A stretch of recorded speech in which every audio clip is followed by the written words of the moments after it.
Hey guys, good morning! Grabe na amaze ako sa kulay ng aking aromatica. Sobrang red niya. Dati hindi naman to ganito ka red. As in ngayon, pansin ko talaga nung pagpasok ko sa garden. Ay grabe, sobrang yung pink na kulay noon.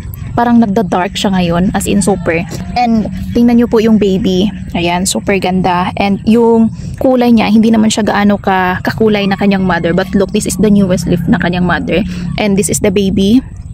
Ayan, super ganda and super premium din po yung kanyang variegation.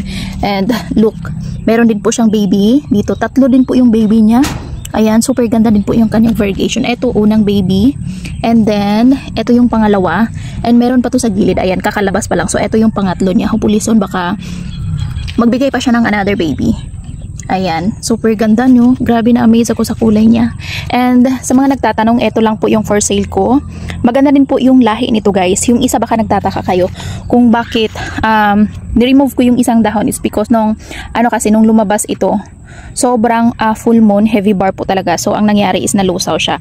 So ngayon, ito na yung bagong dahon. As you can see, super ganda ng variegation. Grabe no? Ayan, ito yung mother, ito yung baby. Ay, super ganda.